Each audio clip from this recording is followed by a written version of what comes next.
pumpkin cart, don't I? Pumpkin. It's hard to pick out one little area to talk about with you. I wanted to kind of clarify a couple things I was reading. You were in the post-war Glenn Miller Band. Now, Glenn died at what point? Before you started? Well, he died in the service. Yeah, like a couple of going? years. Are you on? Yeah, we're going. Oh, all right. Miller died, must have been about 1944. I'm not sure. It was in there somewhere. We're during the war. And you were a singer at that point. Me, I never sang. Ooh, God. The worst singer in the world. I used to get like almost an F in chorus, you know. I was a musician, but that's a different thing. But your wife was she a singer in the band? Your future wife? Yes. Jenny was a singer with a group called the she was with the Meltones, with Mel Torme's group, but then with the group she was with Tex Bendick, it was the Mellolarks. And close harmony groups, you know, that's, both my girls do that kind of singing. Doo-wahs? No, it's before doo-wahs. No, it's, well, you know, like the Manhattan Transfer do it now. That's the kind of stuff. My daughter Monica's going into the Los Angeles production of City of Angels, so we're happy about that. Wow, musical family then. Yeah. Was it a little tough for you being in a steel town when you grew up playing the piccolo and being a musician? I didn't know any better. I knew that I was a little different, you know, because I played the piccolo, I played the band. I used to piccolo in the band, there was flute in the band, and I started playing piano, and I used to play all of the weddings, Lithuanian, Polish, Croatian, Italian, Greek, all of those weddings I used to play. And with no music, you know, we used to go out and play. They call them gigs now, but we used to call them jobs, $2 and $3 a night, you know. And used to go out and play those. Knew all the tunes. I still know. I could probably do the same thing now if I had to. Do you remember actually your first composition that was an original one?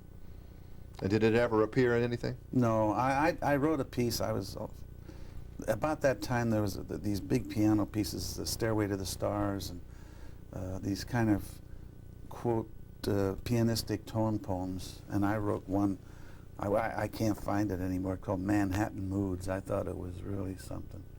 You know, piano solo with all of the nice chords in it.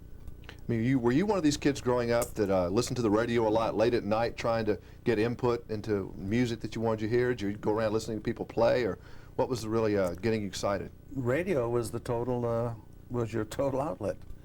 Either you heard them on the radio, or if you heard the music on the radio, you know, or the big bands were in vogue when I was a kid. We're talking about 30s, really, up until 41 when I left.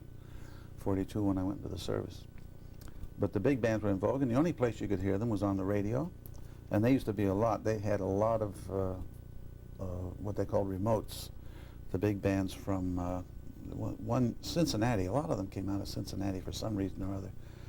And Glen Island Casino and the Meadowbrook in New Jersey. And they were on every night.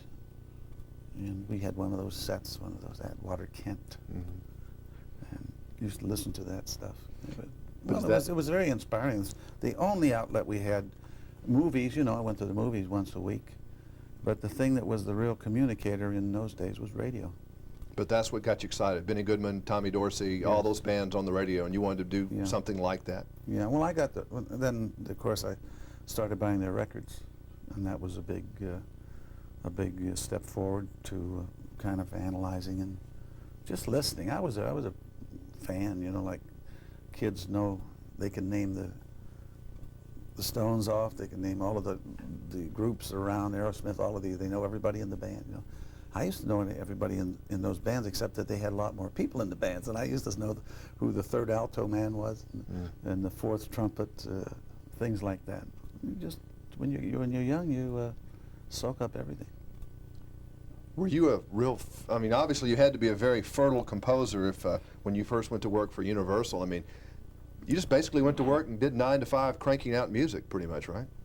That's right. It was 9 to 5. I used to drive in. We had house in Northridge then, it's just in the San Fernando Valley, way up in the northern part of it. And I used to drive into Universal Studios, which is just on the edge of the valley. About a 45-minute ride each way. And put in my, we didn't have to punch in, though, you know. After all, we were musicians. But basically, it was cranking it out, pretty much. Yeah, well, it was, we just kept getting assignments, and we thought nothing of it, you know. Just, hell, I was happy to be doing it, really. You know, it was a steady income. It was for 6 years. But the variety of things, I mean, Francis the Talking Mule. Well, we had Francis and Bonzo and Mom Pa Kettle and all of the creature pictures. You know, we have an album out now, the Mancini and Surround, with my Mancini Pops Orchestra, and I did a suite of music from It Came From Outer Space, Tarantula, and Creature from the Black Lagoon, and that was a lot of fun. And that's the kind of thing I did. But then I would go from there to the Glenn Miller story, which was a good picture, and Benny Goodman's story, which was a kind of good picture, and then Touch of Evil. I was all over the place, all over the place. And I guess that was exciting, really, for a young man, because the variety of work was so great. Yeah, no, it was the best apprenticeship I could have had. I still fall back on all of the basic, my work habits and everything were formed in those days, and I still work, with the exception of maybe some electronics that have come along since that time. I still work the same way. I know when people think of you, they really think Henry Mancini, well, he's the Babe Ruth of composers, I mean, particularly in movie scores, but you actually, by a very kind of rough... I'd rather know, how about the Roger Maris? Roger Maris, Yeah, okay, Roger Maris of composers. He beat Babe Ruth, but Okay. I'll take Babe Ruth. All right. Home run hitter, Yeah, we'll say. yeah. You actually had a strikeout with a kind of a tough director on the Universal lot with one of your soundtracks, Mr. Hitchcock. Oh, yeah, well, I found out from my colleagues that many of them, it's happened to them, too. It's just a matter of, in the picture Frenzy, I did a score. I thought he liked, he thought he liked it, too. And then when it got into the final assembly, he didn't think it was right. So I was crushed. But I put that, so I don't throw anything away, you know. I put that piece, my main title, my main music from Frenzy, I put it on this Surround album that's out now, and I called it Frenzy Rejected. I listened to that today, by the way. Yeah. Do you find yourself repeating yourself ever? You know, when you're having to crank out a lot of music, do you ever find yourself writing something today that you forgot that it was something you did in, say, '61 and you didn't even realize that's what you're doing? Well, I never stole for myself in that respect, but I think one has, and I think it goes along, everybody, almost anybody that writes, has a certain inner core of either harmonically or melodically or instrumentally, things that, I don't know, come up to kind of give you a style, I guess.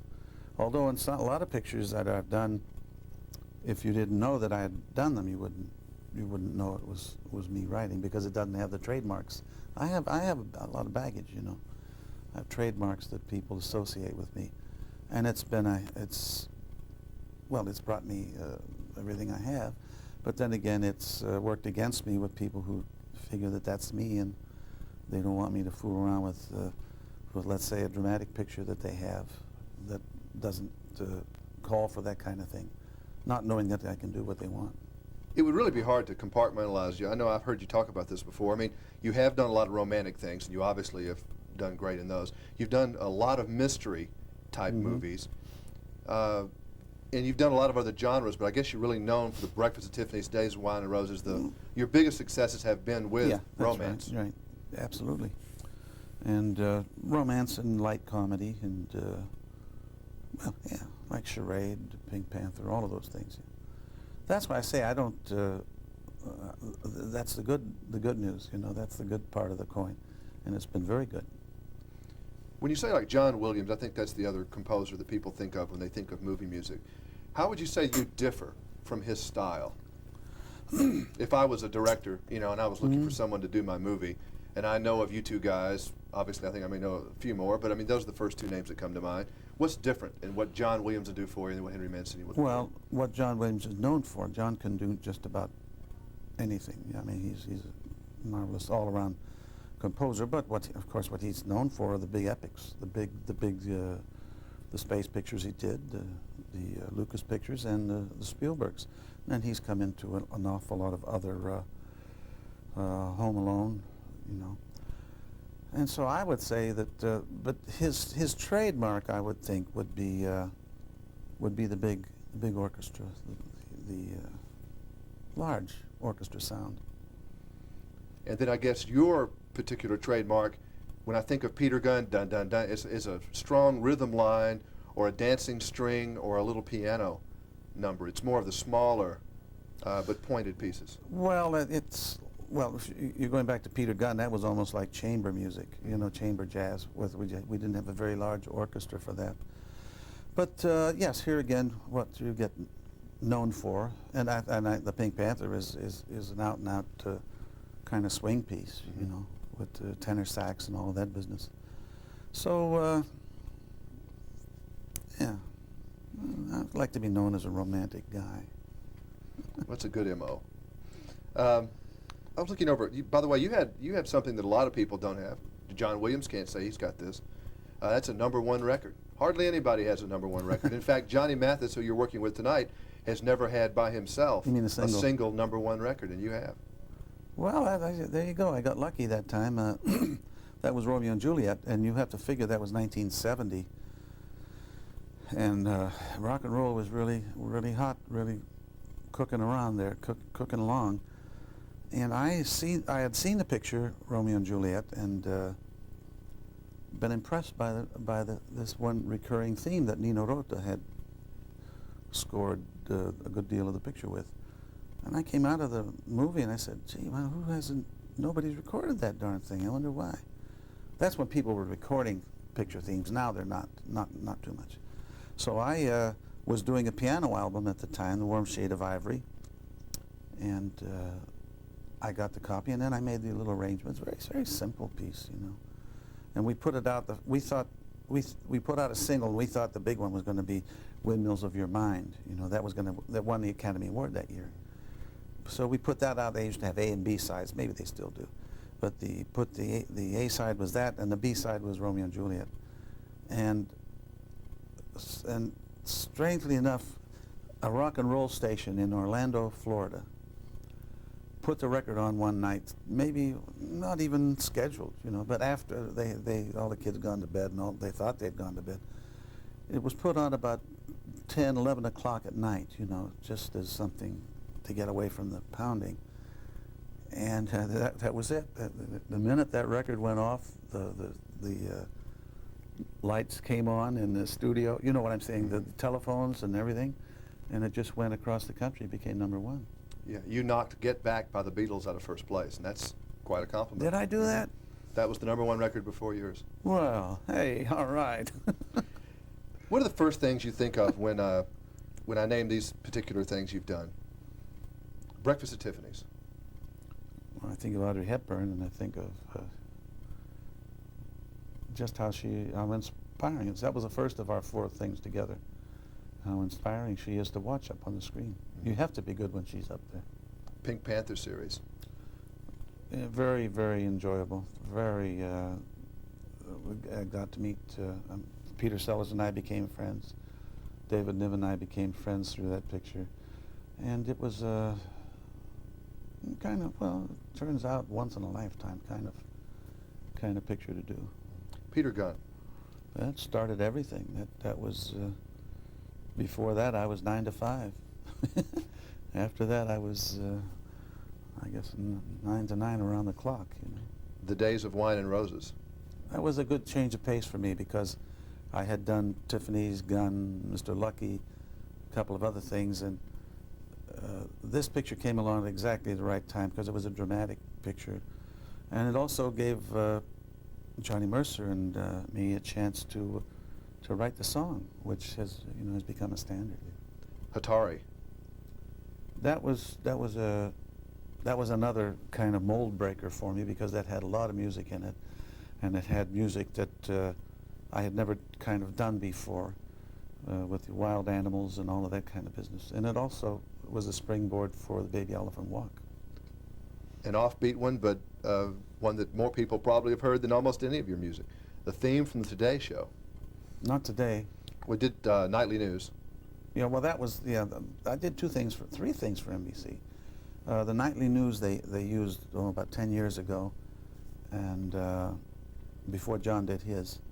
And then the other one was the election news coverage, Dum ba dum bum bum ba dum bum ba. But I think I'm most famous and revered for the viewer mail theme for David Letterman. You even did Bob Newhart's show. Did you do Charlie's Angels? Is that just something you did for the album that I have at home? I recorded that. That was written by Jack Elliott and Alan Ferguson. Because you've done so much, I get confused about. What do you do with all these Oscars and Grammys? That's really a problem, actually, in your case. You've got so many of them. Where do you put all these things? Well, they don't take up that much space, They're only this big. They take up. It's a lot of dusting that goes on. That's 20 or so of these things. Yeah, well, we have a special kind of rag that cleans them. Kind of stuff that won't scratch. No, in the living area, not conspicuous or anything. We have the Oscars are in the bar. Then I have a shrine for the Grammys. Which one mean? Flowers there every once in a while. Does one mean more to you than the other? How about all these awards in general? I mean, how do you look at that? I mean, I guess it's recognition for sure of your work. I mean, how do you get your strokes? I mean, is it people buying your records? Is it winning awards? What is it? Well, it's a little of everything, isn't it? It's being able to be in a position where you even, like now, even when I get nominated, like last year I was nominated again for the Grammy. That's pretty good since the Grammy started. 30 years ago? I don't know. We were the first album of the year. Peter Gunn was the first album of the year. But I think the most prestigious of all awards is the, I'm not going like Nobel Prize and Pulitzer and things like that, but of the show business oriented one, I think the Oscars still has the wanna get feel about it, Grammys, of course, Grammys are fine. But there's so many more of those, so many more categories. Mm-hmm. Is there anything left for Henry Mancini to keep him excited? I mean, is there a kind of movie that you would like for me to get you today, if I could, or something you would really do, you're just dying to score, or you pretty much done it and whatever comes along? I've done an awful lot, and I still would like some good, good is the key word here, because that's the good ones are usually the ones which you really are taxed and really pressed to come up with something, because if it's a good picture, a lot of people are going to see it, and I think it just makes your juices run a little faster. Okay, let's get a couple cutaways and that's it. Yeah, I always liked John Barry's work. He's my third favorite, because I always liked the Bond series, and I thought that, in fact, he did not do the music for the one that Connery did, Never Say Never Again. Yeah. And it